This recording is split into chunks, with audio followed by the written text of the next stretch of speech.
نحمد نصلی علی رسول الکریم اما بعد اعوذ باللہ من الشیطان الرجیم بسم اللہ الرحمن الرحیم اذالک خیر نزولا ام شجرۃ الزقوم انا جعلناها فتنة للظالمین انها شجرۃ تخرج فی اصل الجحیم طلعها كأنه رؤوس الشياطين فإنهم لآكلون منها فمالئون منها البطون ثم إن لهم عليها لشوبا من حميم ثم إن مرجعهم لا إلى الجحيم انہم الفوا آباءہم ضالین فہم علی آثارہم یہرعون وَلَقَدْ ضَلَّ قَبْلَهُمْ أَكْثَرُ الْأَوَّلِينَ وَلَقَدْ أَرْسَلْنَا فِيهِمْ مُنذِرِينَ فَانظُرْ كَيْفَ كَانَ عَاقِبَةُ الْمُنذَرِينَ الا عباد اللہ المخلصین۔ ابھی آپ نے سورہ صافات کی آیت 62 سے 74 کی تلاوت سماعت فرمائی۔ ان آیتوں کا ترجمہ اور تفسیر اس طرح ہے۔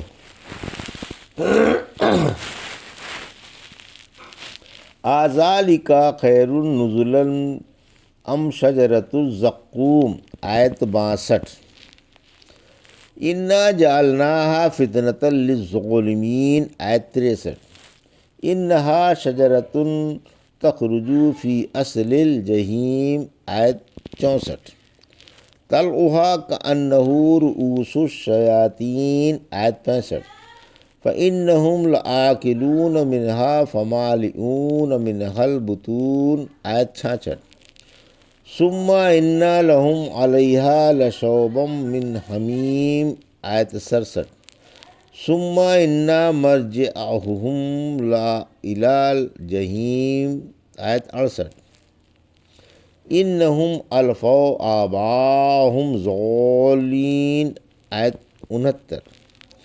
فہم علی آثارہم یہرعون آیت 70۔ ترجمہ: کیا یہ دعوت بہتر ہے یا زقوم سینڈ کا درخت؟ یقیناً ہم نے اس کو گنہگاروں کے لیے ایک بلا بنایا ہے۔ یہ وہ درخت ہے جو جہنم کی جڑ سے پیدا ہوتا، اس کی شاخیں گویا شیطانوں کے سر ہیں۔ یقیناً انہیں اس میں سے کھانا پڑے گا اور پیٹ بھرنے پڑیں گے، پھر اس پر سخت گرم پانی ملا کر پانی پینا پڑے گا، پھر ان کا لوٹنا جہنم ہی کی طرف ہے۔ یقیناً انہوں نے اپنے باپ دادا کو گمراہ پایا تھا اور یہ انہی کے قدموں کے نشانوں پر دوڑتے جا رہے ہیں۔ یہ تھا ترجمہ سورہ صافات کی آیت 62 سے 70 کا تفسیر۔ آیت 62 زقوم کا بیان۔ حق تعالیٰ فرماتا ہے کہ یہ جنت اور اس کے کھانے پینے اور شادی بیاہ کی نعمتیں اور لذتیں بخشش و مہمانی کے لحاظ سے اچھی ہیں۔ یا زقوم کا درخت جو جہنم میں ہے، اس کا کھانا اور پیپ ملا ہوا کھولتا ہوا گرم پانی کا پینا اچھا ہے۔ آیت 63۔ مشرک بولے، کیا آگ میں بھی درخت ہو سکتا ہے؟ ہم نے یہ درخت گنہگاروں کے لیے فتنہ بنایا ہے۔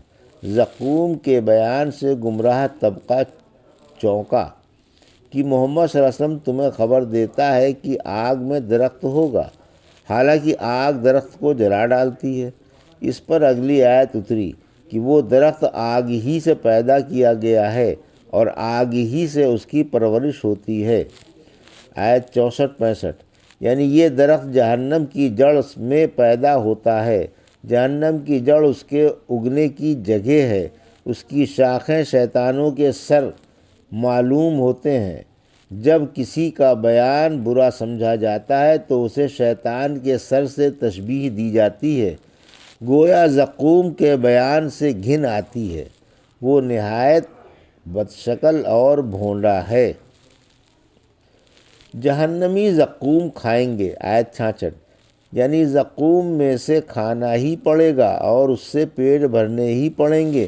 جہنمی چار و ناچار اس درخت سے کھائیں گے جو انتہائی طور پر حلق میں اٹکنے والا، انتہائی کھٹا، انتہائی بدشکل اور گھناؤنا ہوگا۔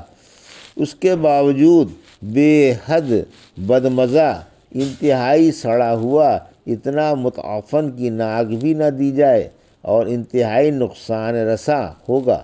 جب بھوک کے مارے ان کا برا حال ہوگا اور کھانے کو کچھ ملے گا نہیں تو مجبور ہو کر یہی کھائیں گے، یا اس کے جو قائم مقام ہوگا وہ کھائیں گے۔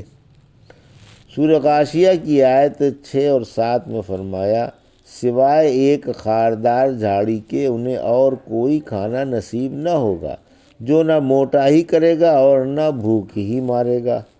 ابن عباس فرماتے ہیں، رسول اللہ صلی اللہ علیہ وسلم نے یہ آیت پڑھ کر فرمایا کہ اللہ سے جو ڈرنے کا حق ہے ڈر جاؤ۔ اگر زقوم کے رس کا ایک قطرہ دنیا کے دریاؤں میں ٹپکا دیا جائے تو دنیا والوں کا عیش کرکرا کر دے، پھر اس کا کیا حال ہوگا جس کو یہی کھانا پڑے گا۔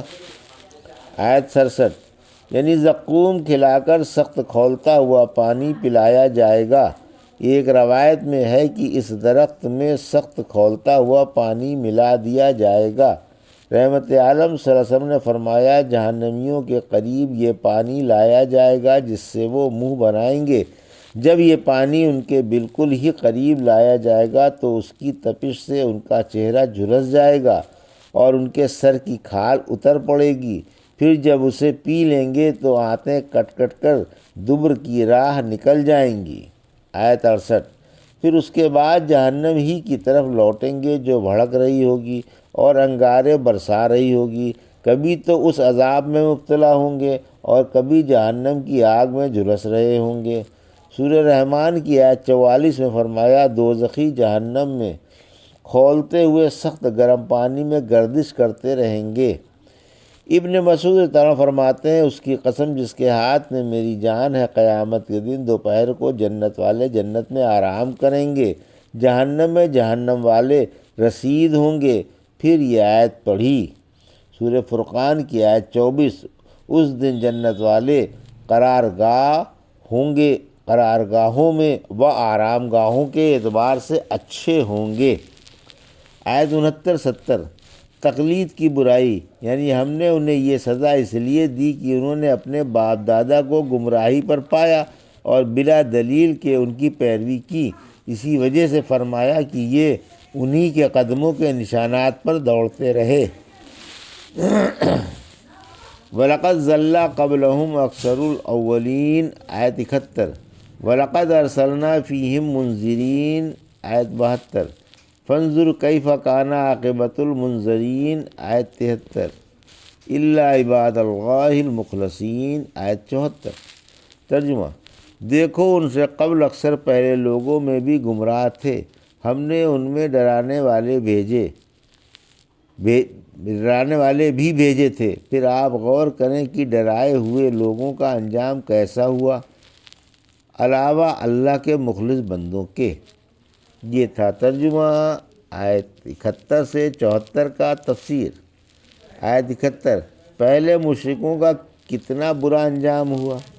اللہ گزشتہ قوموں کی خبر دے رہا ہے کہ ان میں اکثر لوگ گمراہ تھے اور اللہ کے ساتھ دوسرے معبودوں کی بھی عبادت کیا کرتے تھے۔ آیت 72، یعنی ہم نے ان میں انبیاء بھیجے جنہوں نے انہیں اللہ کے عذاب سے ڈرایا، شرک و بت پرستی کی خرابیاں بیان کیں اور صاف بتا دیا کہ جو اللہ کے ساتھ دوسروں کو شریک کرے گا اسے اللہ کے قہر و عتاب اور اس کے غیظ و غضب سے کسی حالت میں بھی پناہ نہیں مل سکتی۔ لیکن ان لوگوں نے ان کی مخالفت کی، ضد اور ہٹ پر جمے رہے اور نبیوں کو جھٹلاتے رہے۔ آخر اللہ نے ان نافرمانوں کو غارت کر دیا، مومنوں کو نجات بخشی۔ ان کی مدد فرمائی اور انہیں فتح و ظفر سے کامران بنایا۔ آیت 73-74 آپ غور فرمائیں ان ڈرائے ہوئے جھٹلانے والوں کا کیسا برا انجام ہوا۔ البتہ جو مخلص مسلمان تھے انہیں حق تعالیٰ نے عذاب سے محفوظ رکھا، باقی تمام نافرمانوں کو دم کے دم میں موت کے گھاٹ اتار دیا۔ یہ ہے انجام اللہ کے پیارے پیغمبروں کی باتیں نہ ماننے کا۔ حق تعالیٰ مسلمانوں کو اتباع رسول کی توفیق عطا فرمائے، آمین۔ یہ تھا سورہ صافات کی آیت 62 سے 74 کا ترجمہ اور تفسیر جو بھی آپ نے سماعت فرمائی۔ بارک اللہ لی و لکم فی القرآن الحکیم و نفعنی وایاکم بآیات الذکر الحکیم۔